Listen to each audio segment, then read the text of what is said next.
Good morning प्यारे बच्चों, मैं हूं आपकी एजुकेटर पूर्णिमा आदर सिंह और हम आपकी वर्कशीट नंबर 47 करेंगे। सब्जेक्ट सोशल साइंस है एंड ये वर्कशीट है 20 दिसंबर की।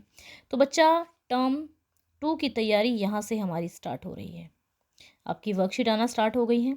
तो जिन बच्चों ने अनअकैडमी पे क्लास ली होगी तो ऑलरेडी उनको पता होगा कि कंजर्वेटिव कौन है, रेडिकल कौन है, लिबरल कौन है। तो जल्दी से कमेंट करके बताओ कि किन किन बच्चों ने ऑलरेडी ये क्लास ले ली है, क्योंकि हम ये चैप्टर ऑलरेडी अभी 2-3 दिन पहले हमने अनअकैडमी पे पढ़ा है। एक और चीज़ बताती हूँ, इसी चैप्टर का आज एमसीक्यू, जितना आज इस वर्कशीट में कवर हो जाएगा उसके एमसीक्यू कवर करेंगे सो दैट की प्रैक्टिस हो जाए। तो उसके लिंक नीचे दिया हुआ है, लिंक पे क्लिक करना, प्रेस नोटिफाई में करना एंड देन आपको नोटिफिकेशन पहुंच जाएगा जब मैं लाइव आऊँगी। एंड क्लास बिल्कुल फ्री है। तो यहाँ पे देखो हो क्या रहा था। आप लोगों ने फर्स्ट चैप्टर पढ़ा, ठीक है। फर्स्ट चैप्टर में क्या पढ़ा? French revolution. फ्रेंच रिवॉल्यूशन में क्या हुआ? फ्रेंच रिवॉल्यूशन ने लोगों के दिलों में भावनाएं जगा दी। भावनाएं किसकी? आज़ादी की, क्योंकि उसने आइडिया स्प्रेड किया फ्रीडम का, इक्वलिटी का। तो सभी जितने भी बाकी देश थे फर्टिनिटी का, तो सभी देशों में, ठीक है, इवन नॉट इवन यूरोप में नहीं भी, एशिया में भी और अफ्रीका में भी, सब जगह ये चीज़ होने लगी कि भाई अगर फ्रांस में ऐसा हो सकता है तो बाकी देशों में क्यों नहीं हो सकता है। तो अब ये चीज़ें होनी स्टार्ट हो गई। क्या चीज़ें? कि बदलाव आना चाहिए, ट्रांसफॉर्मेशन होनी चाहिए, ठीक है। लेकिन जो ये चेंज है, इसको ना, चेंज को सभी लोग अलग तरीके से चाहते थे। कोई लोग चाहते थे कि एकदम से चेंज हो जाए, जिनको कहा जाता था रेडिकल्स। कुछ चाहते तो नहीं थे ये, लेकिन इनको चाहना पड़ा क्योंकि इनको लग गया था फ्रेंच रिवॉल्यूशन के बाद कि भाई चेंज तो होना है ही है, तो मान ही लेते हैं। लेकिन ये बेचारे चाहते थे कि प्रोसेस जो है ज़रा स्लो रहे, स्लो प्रोसेस का मानते थे। और ये भी चाहते थे कि कोई बात नहीं, राजा ने हम पे अत्याचार कर लिए, लेकिन क्या है, पास्ट की रिस्पेक्ट की जानी चाहिए। तो ये थे कंजर्वेटिव, जो चाहते थे प्रोसेस स्लो हो और पास्ट की रिस्पेक्ट होनी चाहिए। अब दूसरे थे लिबरल्स। क्या चाहते थे? ये तो चाहते थे कि चेंज हो। ये भी चाहते थे कि जो गवर्नमेंट है, ठीक है, राजा जो गवर्नमेंट है वो चुनी जाए, इलेक्शन हो, इलेक्टेड पार्लियामेंट्री हो। ये भी चाहते थे कि भाई राजा, ये चाहते थे कि राजा तो हो लेकिन राजा के पास अनकंट्रोल्ड पावर ना हो। उसको कंट्रोल करने के लिए यहाँ पे ये चाहते थे कि पार्लियामेंट्री गवर्नमेंट हो और साथ के साथ एक जुडिशरी भी हो जो ये बता सके कि सही कानून है कि गलत कानून है। लेकिन ये कुछ और चीज़ें जो मुझे इनकी अच्छी नहीं लगती थी। ये नहीं चाहते थे कि यूनिवर्सल एडल्ट फ्रेंचाइजी हो। ये बहुत इंपॉर्टेंट पॉइंट है। ये चाहते थे कि जो वोटिंग मिले ना, जिनके पास प्रॉपर्टी है उन्हीं आदमियों को मिले। क्यों भाई, वो ज़रा शान है, जिसके पास जो गरीब है, जिनके पास प्रॉपर्टी नहीं है, वो क्या वोट नहीं कर सकते हैं? वोट ही तो करनी है, चुनना ही तो है, चुन लेंगे हम भी, ठीक है। ना ही ये वुमेन्स को सपोर्ट करते थे और इसीलिए भी मुझे ज़्यादा पसंद नहीं थे। अब बात आती है रेडिकल्स की, जो मेरे पसंदीदा हैं। रेडिकल्स में देखो, ये चाहते थे कि कंट्री में जो गवर्नमेंट बने ना, मेजोरिटी के आधार पर बननी चाहिए, ठीक है भाई। ये नहीं कहते थे कि भाई आपके पास प्राइवेट प्रॉपर्टी नहीं होनी चाहिए। ये कहते थे प्राइवेट प्रॉपर्टी रखो, लेकिन ऐसा नहीं है कि बस अमीर अमीर लोगों के पास प्रॉपर्टी रहेगी, गरीब लोग बिना ही प्रॉपर्टी के रहेंगे। उनके पास भी प्रॉपर्टी होनी चाहिए। तो ये किस चीज़ के खिलाफ थे? कि कुछ हैंड्स में प्रॉपर्टी नहीं रहनी चाहिए बल्कि सभी के पास होनी चाहिए। ये वुमेन्स को भी सपोर्ट करते थे कि वे, उनको जो है वोटिंग का अधिकार मिलना चाहिए, ठीक है। उनके आंदोलनों को समर्थन करते थे। ये जो हैं, ये अपोज करते थे कि भाई तुम बेशक जमींदार हो, लैंड ओनर्स हो, फैक्ट्री के ओनर्स हो, लेकिन तुम्हें कोई स्पेशल अधिकार नहीं मिलेंगे जैसे कि पहले फ्रांस में मिलते थे। तो ये 3 ग्रुप अलग अलग टाइप का चेंज चाहते थे। अब होता क्या है, आप लोगों को मालूम है कि ब्रिटेन में 1800 के बाद, यानी कि 19वीं सदी में 1815 के आसपास जो था, आप लोगों ने 8th क्लास में पढ़ा था कि औद्योगिकरण होना स्टार्ट हो गया था, इंडस्ट्रियलाइजेशन स्टार्ट हो गया था, इंडस्ट्रीज़ बनना स्टार्ट हो गई थी। इंडस्ट्रीज़ सेटअप हुई, लोग काम करने के लिए आए। बच्चे क्या, मैन क्या, वुमन क्या, ये सब क्या है, काम करने के लिए फैक्ट्रीज़ में गए, इंडस्ट्रीज़ में गए। जब फैक्ट्रीज़ में गए तो वहाँ के हालात बहुत ही बुरे थे।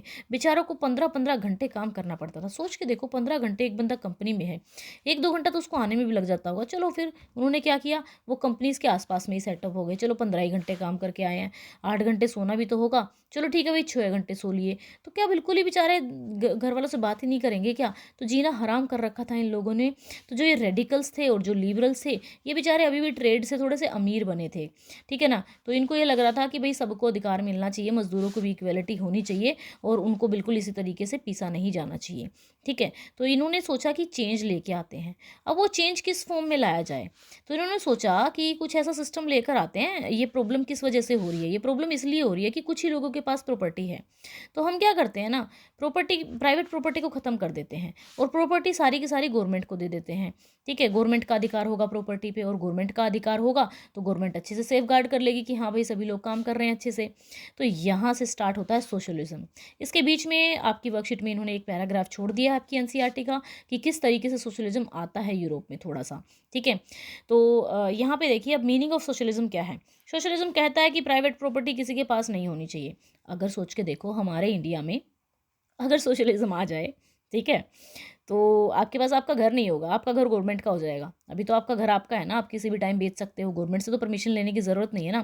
तो फिर आप सोच रहे हो कि मैडम अगर ऐसा होता है तो फिर जो लोग मतलब जहाँ पे सोशलिज्म है जैसे कि रशिया में है, तो वहाँ पे गवर्नमेंट अपना घर तो कभी होता ही नहीं होगा। 100 साल के लिए लीज पे ले लेते हैं, 100 साल के बाद फिर से रिन्यू कराना पड़ता है, ठीक है। रिन्यू नहीं करा पाए, हो सकता है इतने में कोई गरीब अमीर हो जाए और वो उस घर को ले ले, ठीक है। और हो सकता है जो इसमें घर में रह रहा था वो गरीब हो जाए तो उसका घर नहीं रहा। तो इस तरीके का कुछ सिस्टम होता है ये, जिसमें प्राइवेट प्रॉपर्टी जो है नहीं होती है। मानते नहीं है प्राइवेट प्रॉपर्टी को, क्योंकि ये कहते हैं कि प्राइवेट प्रॉपर्टी से शोषण होता है, एक्सप्लॉयटेशन होता है। अब ये कहता है यहाँ पे एक और चीज़।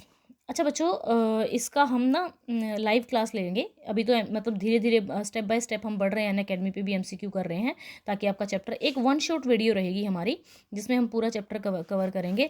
और वो हम रखेंगे सैटरडे को, क्योंकि सैटरडे को आपकी छुट्टी है एक तरीके से। तो सैटरडे को हम 2 लाइव क्लास ले लेंगे, एक हिंदी मीडियम वाले चैनल पर हिंदी वाले बच्चों के लिए और एक आप लोगों के लिए, ठीक है।